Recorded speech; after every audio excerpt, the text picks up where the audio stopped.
Kak Halo, Siti. cek ada suaraku ndak? Ada Mbak, ada suaranya Oh, masuk. oke. Nggih, sampun siap Mbak Siti? Kosek Mbak, kosek aku nganukne Oh, iki handsetku loh. oh nggih nggih nggih nggih. Monggo monggo monggo. Udah Mbak. Sampun nggih, silahkan Mbak Siti, temisyo.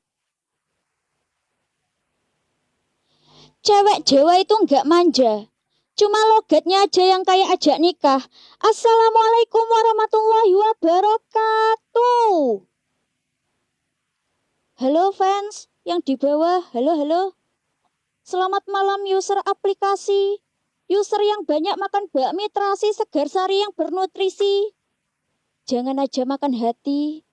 Karena hati-hati di jalan lebih prihatin daripada ambil hati juri. Apalagi juri kita malam hari ini. Meskipun udah ada kekasih tapi aku tetap menjilatmu. Juara kan si Siti. Dan kembali lagi bersama saya Siti. Simpanan para banci. Sahur. Gimana? Udah cocok belum? Itu nama pendeknya. Kalau nama panjangnya itu Siti Ropeah. Yang mana wanita muslimah tapi sukanya di ranah desa mode syariah. Masya Allah, Islamnya dapat, ikah-ikah bancinya juga dapat. Nikmat wanita mana lagi yang kau dustakan para lelaki. Dan Siti ini cewek Jawa Tulen. Dan sekarang statusku bukan cuma jomblo, tapi juga anak kos. Hidup mandiri di tanah orang, ngandelin doa ibu, kiriman bapak, dan warteg terdekat. Dan Siti lahir di desa, hidup tenang, udara segar, suara ayam udah kayak ringtone alarm alami. Tapi karena pengen sukses, Siti memutuskan merantau. Bukan ke luar negeri, bukan ke Jakarta, tapi ke tempat yang jauh dari wifi dan deket sama tukang parkir, yaitu kos-kosan.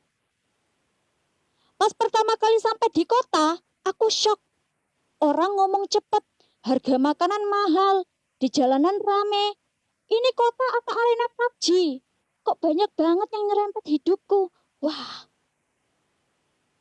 terus pertama kali ngekos juga rasanya campur aduk. Campur rindu rumah, aduk sama harga galon yang lebih mahal dari harga diri. Ada yang ngerasa nggak penonton seperti itu? Tapi ngekos itu ngajarin Siti dewasa. Contohnya pas di rumah tidur pakai AC. Pas ngekos, tidur pakai kipas angin yang bunyinya kayak suara hantu. Krek, krek, cit, cit. Tapi tetap ditahan. Karena nyalain AC sama aja nyalain tagihan. Terus sebagai cewek Jawa, aku diajarin hemat sejak kecil.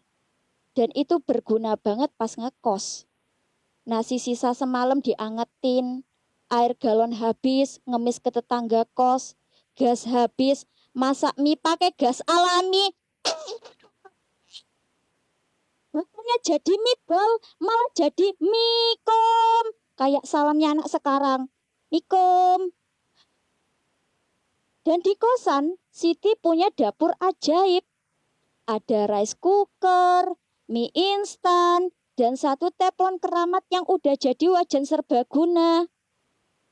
Itu teflon bisa buat goreng telur, mie, sampai numpang nyetrika kerudung. Makanya kalau ada yang pacaran sama anak kos, baunya kayak walang sangit, Fik. Dia Gen Z mode kerudung ceplok. Dan selain dapur ajaib, Siti juga punya cerita tentang kamar mandi kos Siti. Yang airnya kadang ngalir kayak cerita cinta pertama. Lancar di awal, tapi suka macet di tengah jalan.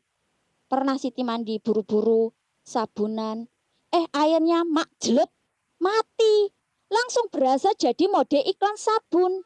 Sabunan tanpa bilasan. Sekali sabunan bikin rontok perbuluan. Sap usap di wajah, penuh dakian. Jadi iklan sabun, Cok. Tapi meskipun tanpa bilasan, anak kos kayak kita itu tergolong meresahkan. Sama kayak sebelah kos kamarku. Dia cewek super bimoli. Bibir monyong 5 cm. Dan anaknya seksoi banget, Cok. Karena apa? Karena kalau keluar sama dia, tali kutangnya kelihatan. Kalau kutangnya bersih nggak apa-apa.